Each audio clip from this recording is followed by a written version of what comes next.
Hey, I'm actually average height for the time. No! I feel the same way. I feel the same way. People keep telling me that I'm freaking tiny as hell. But I'm 160 centimeters, and 160 centimeters is totally normal for a woman in Germany. Leave me alone. That's average. That's average. It's average. It's not tiny. It's average.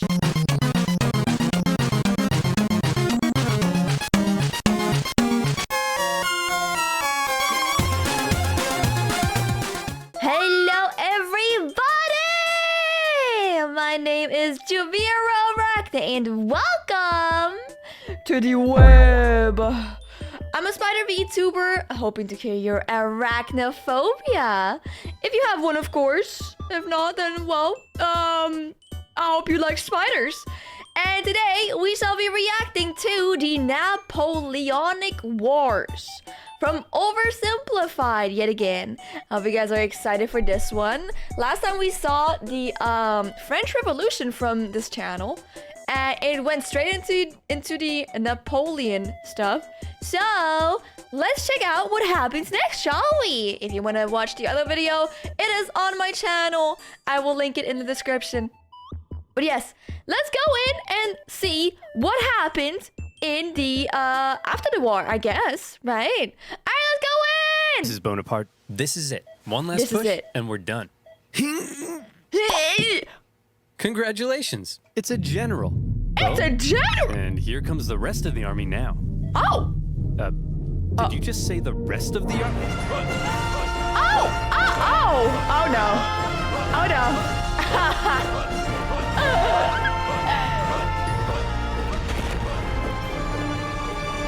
Whip the cannon! Whip the horse! Fair enough, fair enough.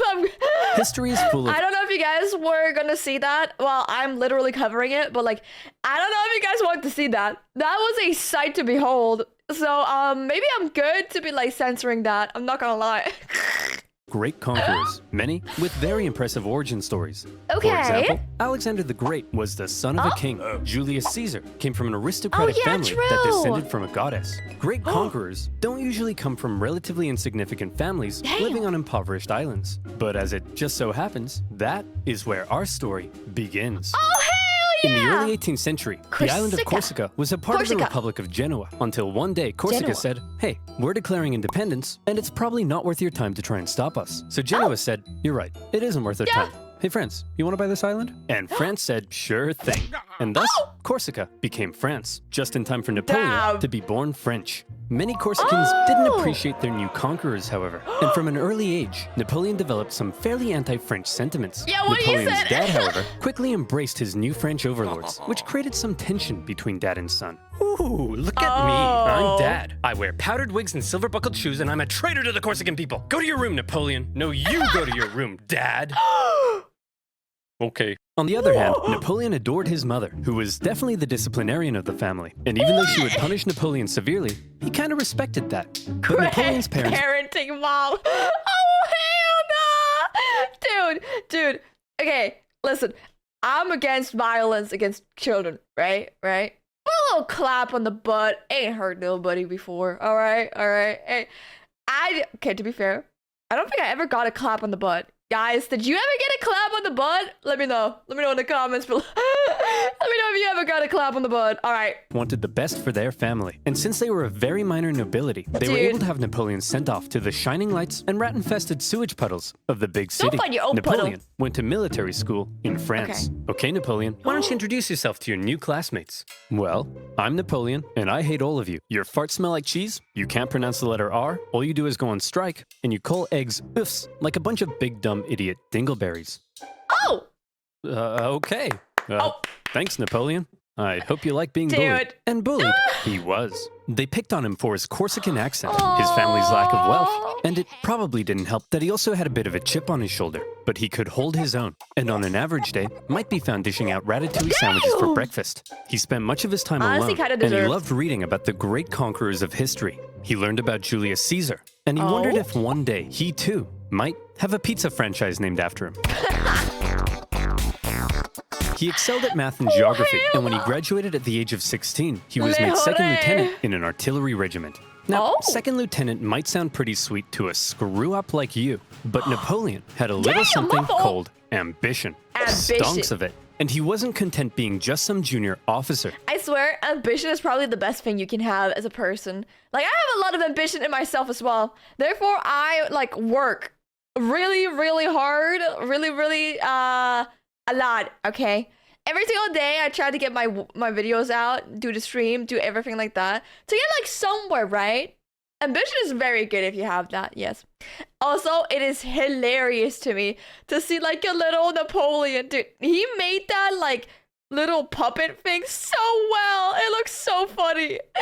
He wanted to rise the ranks. Unfortunately for him, that would be a little difficult. Well, Napoleon, I've reviewed your application. It's clear you're very skilled and would be a perfect fit for the promotion.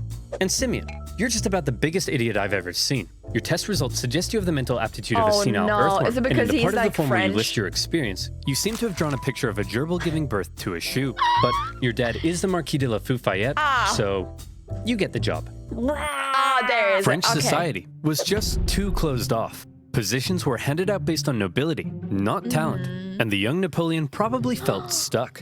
Wouldn't it be nice if, say, a revolution came along and changed all of that? Well, what are the chances? The French Revolution is here. Bastille toppling, head chopping, king popping. The revolution promised to do away with the old social hierarchy and make everyone a little more equal. Napoleon may not... If you want to see the other video that has this as well, make sure you look in the description, by the way. We watched the entire French Revolution over there. So you should go and check that out. Yeah. So before you go any further in this video, if you haven't seen the other video, make sure you check it out, okay? Just to like get back on track where we were, okay? All right. Let's keep going! Have cared much for the violent mobs, but if it meant he could rise the ranks, he was in. He began fighting to defend the revolution. He put down a British-sponsored counter-revolution in Toulon and got promoted. He put down a royalist uprising in Paris and got promoted. And as his military prowess became more recognized, he was even given his very own army. It was astonishing progress for such a young man of humble origins, and Napoleon's wildest dreams were coming true. But Napoleon also believed he could increase his social status if he married an older rich lady. And so around this time, Napoleon went on the prowl. However, if some sources are to be believed, he was a verified creep. He reported... Oh my god! Wait, hold it! Wait. However, if some sources are to be... Napoleon was so ugly, an overall sickly effect was created by his thinness and yellow complexion. Yo, why you going at my boy Napoleon like that? God damn! Believed he was a verified creep.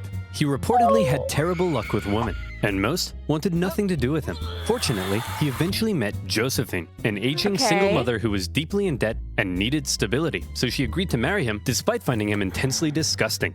Napoleon, you dirty dog, you've done it. Unbeknownst to Napoleon, however, Josephine had a bit of a promiscuous reputation. Hey Napoleon, I hear you're marrying Josephine. Boy, she sure is a great kisser. That's right. Hey, wait, what do you mean she's a great kisser? Hey Hugo, you hear Napoleon's marrying Josephine? Wow, she sure is a great kisser. Now hang on just a minute. Hey everyone, Napoleon's marrying Josephine. Oh yeah, she sure is a great kisser. She's a great kisser. Yeah. Oh, for goodness sake, is there anyone here who hasn't kissed my wife? Yeah, you. As Napoleon fell madly in love with his new wife, she fell madly in love with a man named Hippolyte. It wouldn't be long, however, before Napoleon would leave home and go to war, because while France was having its revolution, tensions in Europe were rising. Hey Austria, you'll never guess what we just did. What's that, France? I got 2 words for you. Revolution. We totally just socked it to our monarchy. What? Dude, the rest of us are monarchies. You've just totally threatened the balance of power in Europe. Now we have to worry about our stinky peasants rising up against us. I mean, holy hell, your queen is... Okay, France, this is pretty awkward. And the rest of Europe is probably itching to give you a wedgie. But you're not ready for a war yet. So you gotta be cool, man. It's absolutely crucial that you say something to defuse the situation right now. Preposterous. Preposterous. I declare war. Sacre bleu! So France ended up at war with basically the rest of Europe, and the War of the First Coalition began. At first, that's so France bad. struggled, but then they started to do surprisingly well, and in many conquered territories, they began to establish sister republics, exporting their revolutionary ideas across Europe. In 1796, they planned a three-pronged attack to take Vienna and knock Austria out of the war, with two magnificent armies in the north to kick ass, and Napoleon in the south as a bit of a diversion. For the first time, Napoleon would lead a military campaign. This was his chance to prove himself, to be somebody. And what a general he proved to be. The army he was given were demoralized, lacking equipment, and underpaid. But Napoleon galvanized them with inspirational speeches, and he took them into Italy. He was outnumbered, and his campaign was partially meant to be a sideshow, but he made it the main show. While the two northern armies were being held back, Napoleon made staggering progress. In a signature Napoleon move, he masterfully split his enemies into two and took them on separately, knocking Sardinia out of the war and putting the Austrians on the run. At the famous Battle of Lodi, he was in the fray, aiming the cannons himself, getting covered in mud, and earning the total respect of his men. They respected him so much that when he ordered an almost suicidal assault on the only bridge in town, his men threw themselves at it and took it despite fierce Austrian resistance.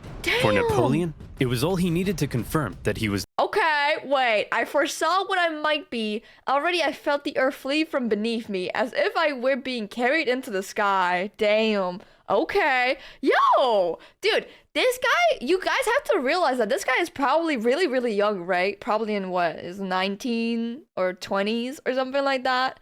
He's probably like really, really young. And he managed to do all of that, even though he was giga young at that time. Wow, honestly? Like usually war generals are probably like super old, no?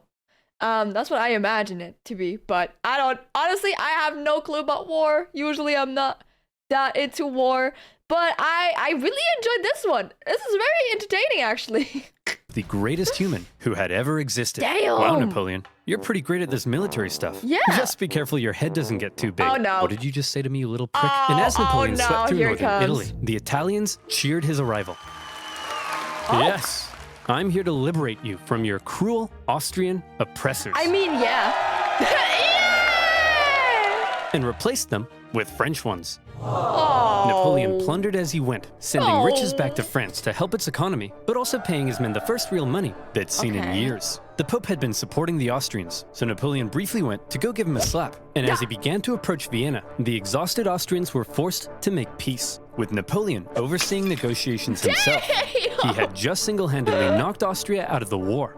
And by the way, he was only 28. So maybe it's about time 28. you moved out of your dad's attic. In the Italian territories he had conquered, Napoleon established new French sister... I'm gonna be 28 in like next year. Oh, I'm almost Napoleon age. Holy shit.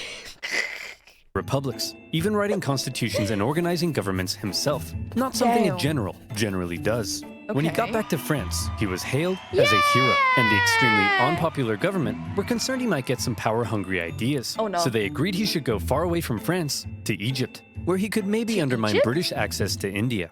Napoleon was eager to win more glory, so he brought with him a team of scholars, and he was like, whoa, it's a freaky man-cat. It's a freaking man-cat. It's a big stick. Whoa, it's an ugly horse. Whoa, it's a stumpy little manlet. Hey, I'm actually average height for the time.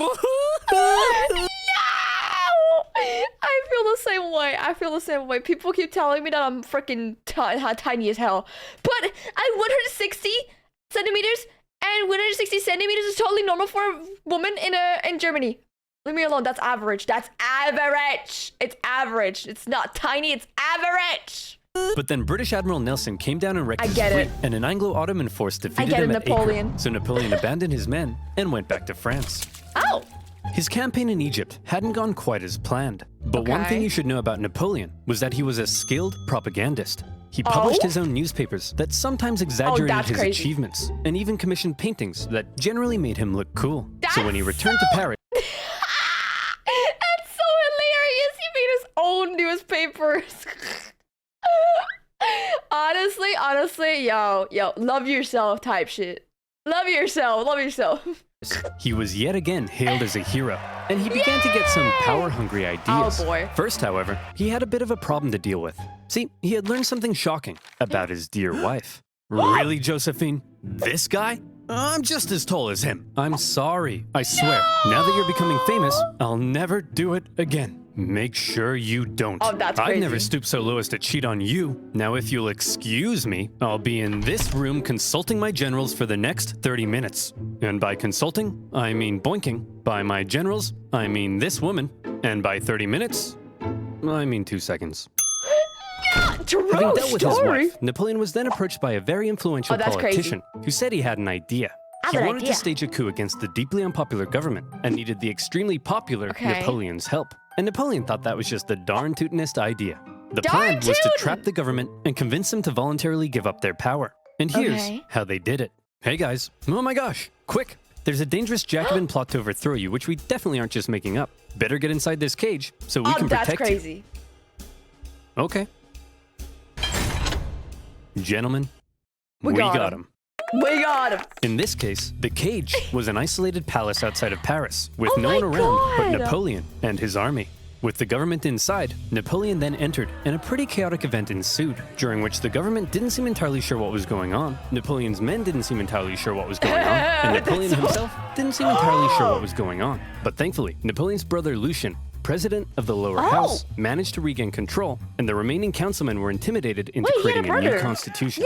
And thus, a new government was formed, this time with 3 consuls in charge. But after Napoleon did some rewriting, in the end, there was really only one man in charge, the first consul, him. And over the next few years, he worked to consolidate even more power, and essentially became a dictator in total control of France. And by the way, he was only 30, so maybe it's about time you washed your disgusting bedsheets. France was now ruled by possibly the greatest military leader of the time. Possibly the greatest? Or definitely? Well, now is his chance to prove it.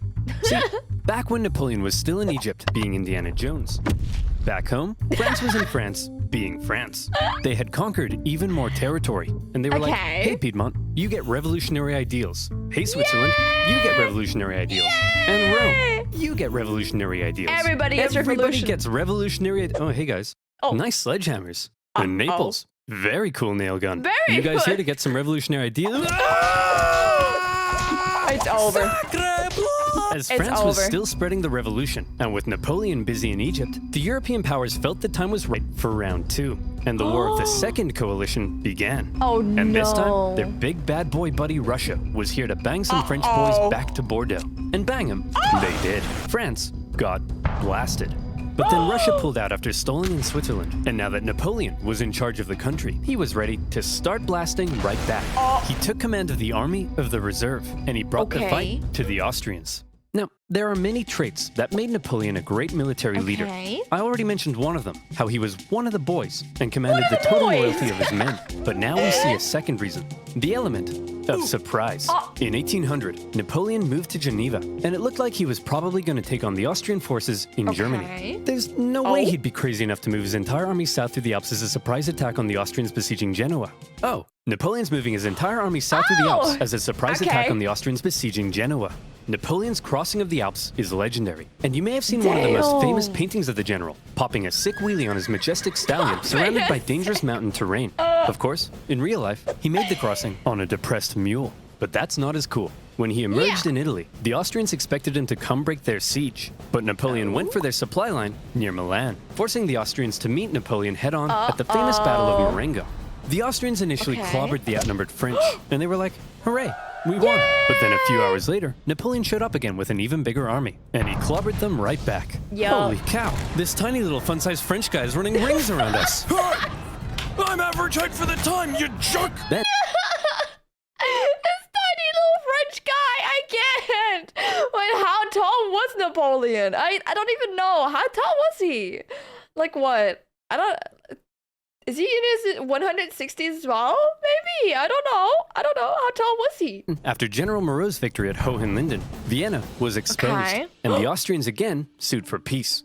Just like the War of the First Coalition, the Second Coalition ended in another French victory. But in many ways, they both felt more like Napoleon victories.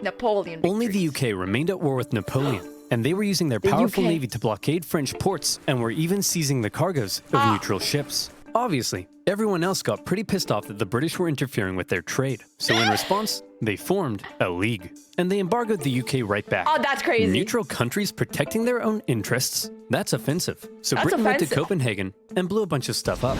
And the league disbanded. But because the UK's economy was pretty bust, they decided to sign a treaty with France in 1802. Okay. For the first time in a long time, Europe was at peace. Yeah, What a meteoric rise it had been for the young Corsican.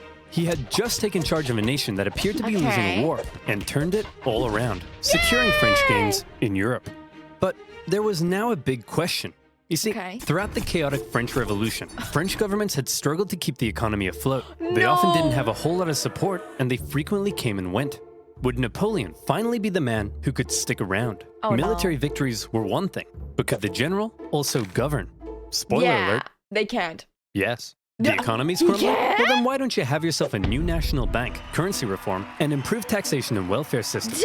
The legal system is an incoherent mess? Well, then why don't we nicely wrap all those civil laws up into one new centralized legal code? Corrupt government officials? Throw them in the trash. Bad infrastructure? Throw it in the trash. Women's rights? Throw them in the trash. Wait, really? Wait, well, hold on. Unfortunately, while Napoleon was building on the equality of the revolution, he also largely scaled back rights for certain groups, and husbands had full legal control over their wives. But come on, ladies. Maybe let men have a slice of the pie for once. Okay? Napoleon further reformed education, ensuring a system based on individual ability, meaning now Simeon had to compete with everyone else. And Napoleon could get the cream of the crop to help him run the Republic. But he wasn't just building on the ideas of the revolution. The revolution had led to a lot of chaos, and Napoleon needed stability. So he rolled back a couple things, most notably with religion. The revolution had pretty much kicked the Catholic Church to the curb, but Napoleon understood that since many French citizens still considered themselves Catholic, that could be a problem. So he came to an agreement with the Pope and brought back the Church, only this time with some pretty hefty power limitations. He also ensured freedom for other religions, and is often noted for his positive treatment of Jewish people at a time of widespread anti-Semitism. But while all of this may make Napoleon sound like a pretty stand-up dude, it's good to note that he believed in religious freedom because he thought it was a powerful tool to keep the poor from eating the rich. Or something like that. Overall, Napoleon's aim was to end the chaos of the revolution and finally create a stable and prospering French Republic. And in that aim, he seemed to be largely successful and generally popular with the people of France. He officially declared that the revolution... he might be a little sexist, you know, the like taking the equality away from the women as well. I don't know, but he did do a lot of good things too. But yeah, that woman equality, I don't know about that one, buddy. I don't know about that one. Is over, adding, I am the revolution. Napoleon's head could be seen for miles. Of course, not everyone was happy with Napoleon's reforms. Conservatives felt he was too radical. Radicals felt he was too conservative. But since Napoleon was a dictator, opposition could usually be stamped out with some good old-fashioned iron fisting. In 1804, Napoleon took one last major step. After some failed attempts were made to assassinate him, he wanted to strengthen his position and ensure his dynasty could live on after him. And so he decided being first consul for life simply wasn't quite enough. He decided he should become emperor. He held a vote asking the French people if they were cool with the idea, and they returned a definitely not rigged 99.9% in favor. The balls on this man. And so on the 2nd of December, 1804, in an elaborate ceremony at Notre Dame, Napoleon was made emperor. The Pope was even invited to attend, and normally he would crown an emperor. But to make sure everyone knew this wasn't some Charlemagne-style circular power division, Napoleon lifted the crown and placed it on his own head. Like I said, the balls on this man. He was now emperor of the French. Wow. Well, Napoleon, you were a general. Then you became first consul for life, and now you're an emperor. You're an emperor? Is it enough yet? Is your ambition finally satisfied? Oh, no! I don't know, Pierre. What comes after emperor? I would say God, sire. You want to be a god? Oh, that's crazy. I'll put it down under maybe. Okay, everyone. What the hell is going on? This Corsican guy showed up out of nowhere, and he's kicking our ass. He's exporting the ideas of the French Revolution wherever he goes. And he just declared himself king of Italy and emperor. He can't do that. I'm the emperor. Oh, hey, fellow monarchs. I see you're having a monarch party. My invite must have got lost in the mail. I'll just set up a spot right here. Wow. You don't belong here, Napoleon. We're coming to take you down. I'd like to see you try. Whoa, I'm so scared I just pooed my pants. Hey, everyone. I just pooed my pants. Napoleon won't like that. No, but I did just poo my pants. Before Napoleon had even declared himself emperor, the British had already redeclared war on France because both sides had been violating their previous treaty. Napoleon immediately occupied Hanover and then began making plans for a great British invasion, partially paid for by selling a huge chunk of land to the United States. Napoleon gathered his army along the English Channel. But here was the problem. While Napoleon's powerful army would almost certainly obliterate the British on land, there was very little chance he'd actually make it across the Channel because Britannia ruled the waves. This power dynamic would keep the two traditional enemies from engaging in much real direct combat throughout the Napoleonic Wars. However, the British had something else up their sleeve. Copious amounts of money. They were willing to throw cash. That's crazy. Did they have that much money? Why do the British have so much money? Guys, why? How come? Somebody explain that to me. Why are the British that wealthy? What's going on? Anyone who would go to war against Napoleon, and there were plenty of takers. Austria, Russia, Naples, and Sweden, hoping to put Napoleon's France back in its place, formed the third coalition against France.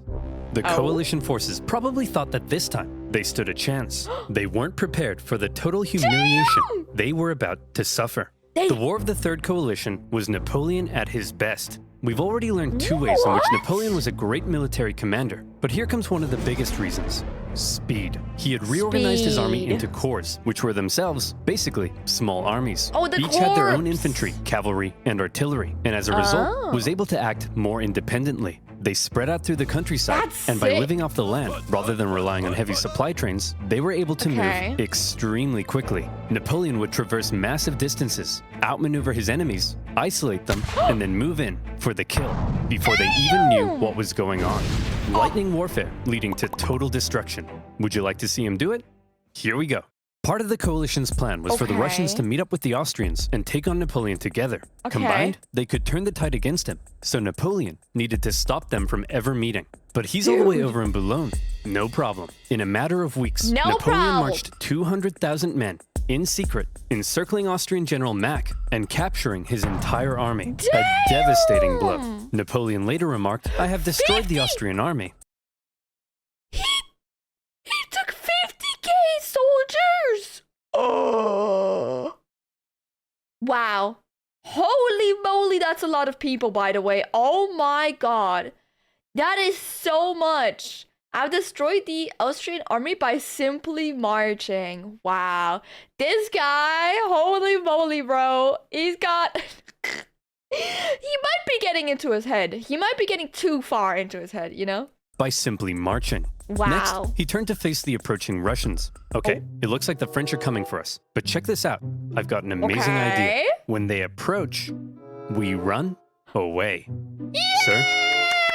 You're a genius. The Russians began to retreat with Napoleon giving chase. And since his tactics relied on quick victories, this could be a problem. Especially because the longer the war went on, the more likely it looked other countries may join the coalition against him. But Napoleon knew the Russian Tsar, Alexander I, was young and seeking glory. So he came up with an idea to lure him in. He sent him a message. What does it say? It says, "Hello, I'm just a little baby boy, and I'm very scared." Are you talking like that, or is he? He is, sir. Why is he doing that? I don't know, but it's very cute, helpless, and vulnerable. A little baby boy, eh? Very scared, eh? Cute, eh? Boris, get my crossbow. We're going hunting. The Allied forces turned to face Napoleon, who they now believed was in a vulnerable position. He was set up at Austerlitz, and to make it look like he was retreating, he had even evacuated. You know what? I really wonder what he actually did in that letter. Did he actually just say that I'm vulnerable? Did he actually say something like that in his letter? He must have did something. More, you know, not so funny to lure him in, right? That's crazy though. This guy's smart. The worst part is he's got the skills, but he's also smart. That's the thing. And that's very dangerous. Evacuated the high ground. A thick fog set in, obscuring Napoleon's center as the Allies took the bait and set up on the heights. From there, they spotted Napoleon's very weak-looking right flank, and they descended the heights to go get it. Little did they know, it was exactly what Napoleon was hoping they'd do. The next thing they knew, a large French force was emerging from the fog, launching a huge central assault up the hill. They swung around, crushing the Allies, and as men attempted to flee across the frozen lakes, Napoleon ordered his artillery to fire on the ice, causing an unknown number to drown. But he told me he was just a little baby boy. What happened? He tricked you, sir. You mean I was the little baby boy all along? It was Napoleon's masterpiece, and Austria were once again forced to make peace with France. Then, with the French conquest of Naples in 1806, the War of the Third Coalition ended as yet another Napoleon victory. This was the third time Napoleon had had to give Austrian Emperor Francis a good spanking. And so, with the peace treaty in 1805, Napoleon was determined to punish him. He was forced to give up territory, hand over significant compensation, and promised never to fight Napoleon again. That's so For now, funny. Russia, Sweden, and the UK remained at war with France, but none were able to offer much of a threat. And so, Napoleon got to work strengthening his grip over Europe. The UK tried to fight him again? That's so funny, man. And they always try to fight back towards him, but he always like puts them in their place. Damn, that's crazy.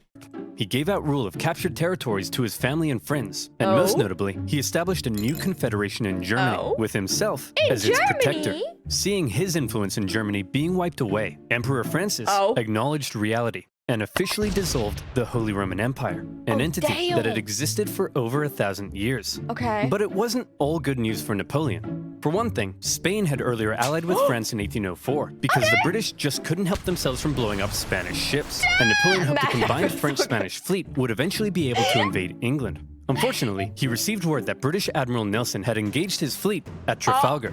Normally, naval battles looked like this, but in this case, Nelson did this. Was it because he was an idiot? No, it's because he was a genius. He successfully punched through the Franco-Spanish line and unleashed hell. His victory ensured British control of the sea, and his death during the battle made him a legend. Napoleon's hopes for a future British invasion were gone. But not just that. Napoleon was also hoping to secure peace on the continent, but that wasn't looking likely because the Prussian king was under pressure from his wife. Frederick, he's established a confederation in our turf, and he told us he'd give us Hanover, but then offered it to the British. You have to declare war on him. What is it with you and war? What is it with you and being a cupcake? Go to war! Okay. In October 1806, Prussia, with its famed military tradition, joined the coalition and declared war, beginning the War of the Fourth Coalition. Unfortunately, Prussian King Frederick William III wasn't the smartest tool in the shed. Look at him over there, being all French. Makes me sick. Boys, we'll get him this time. But here's the thing. This time, we have to stick together. Do not under any circumstances face Napoleon by yourself. You all saw what happened to Austria. There he goes. There he goes. Where'd Fred go? Hey, you jerk. Think you're some kind of big shot? Huh? Want to tangle with Fred? You don't got the cojones. We're screwed. Without consulting its allies, Prussia had gone ahead and sent Napoleon an ultimatum, demanding he move all his forces out of Germany. Now, some of you watching this video probably can't even wipe your own bum yet, but even you know, you don't just send Napoleon an ultimatum. Obviously, Napoleon went in for the kill. Prussia's army was quite outdated, so when they met Napoleon at the twin battles of Jena and Auerstedt, it wasn't even close. Even Marshal Davout's heavily outnumbered corps at Auerstedt sent the Prussians running, and Napoleon carried out a ruthless pursuit of his fleeing enemy, taking Berlin and within a single month decimating the Prussian forces. Frederick William and the remnants of his army moved to the east. At this point, Napoleon's forces were pretty tired. Winter had come, and conditions were miserable. He anticipated both sides would settle into winter quarters, but Russia decided to try their hand at an unexpected winter attack. A series of brutal battles followed that took a heavy toll on both sides, including the vicious Battle of Eylau, fought in blizzard conditions. Men froze to death, and many deserted. The Russian artillery tore the French to shreds, and Napoleon himself was momentarily under risk of being captured. In the end, the French army was saved thanks to a legendary cavalry charge by Napoleon's flamboyant cavalry commander, Murat. After the horror inflicted on both sides, they decided it might be a good idea not to do any more fighting until after winter. Then, after winter came, and the fighting continued. The Russians were pushed back to Friedland, where Russian General Bennigsen made a bit of a blunder by positioning himself with the Aller River to his back. The French artillery were able to pin the Russians between the river and their concentrated gunfire, a major element in Napoleon's fighting style, and many Russians drowned as they tried to escape. War of the Fourth Coalition. War of the Fourth Coalition! Napoleon. Napoleon. Oh my god, holy moly! There's still a part 2, but I will be putting the part 2 into another video. But yes, that's crazy, man. He did all of this in his not only 20s, but also in his 30s. Jesus Christ, man. This guy's crazy. Honestly, he did get a lot of wins and all of that. Dude, he was probably incredibly smart in this time. That's crazy though. Oh my goodness. Well, we shall see what happens to him in the next one. But thank you so much for watching, guys. I will see you on the other side. And welcome to the other side. I hope you guys enjoyed that. And as always, thank you so much for watching this video. And if you enjoyed this video, make sure that you like and subscribe and click that bell notification so that you never miss another video. And of course, make sure you head over to my Twitch at twitch.tv/JuviraArachne if you want to come and join us in the festivities of celebrating my debut. We will be on for an entire week, so make sure you head over there and enjoy the celebration with me. And of course, thank you so much to all of my Patreon members. I appreciate you guys so much. And from now on, I will be uploading way more onto the Patreon since I am now done with all the debut preparations. So always be sure to check it out because I will be uploading art, cosplay, all kinds of stuff over there, and it will be all for you. And of course, thank you so much to all of my Patreon supporters. Thank you so much to Mafia's Palace, Asadai, Connor Quinny, Falloon, Yumeo, Tao Ako, Moket, Draxon, Lurker Samson, OwnCoder78, and Dara McMahon. Thank you guys so much for supporting me. I appreciate it 100%. How much percent I can even muster. My brain can't think of anything else, but thank you so much. I appreciate that. And I will see you guys in the next video. Bye.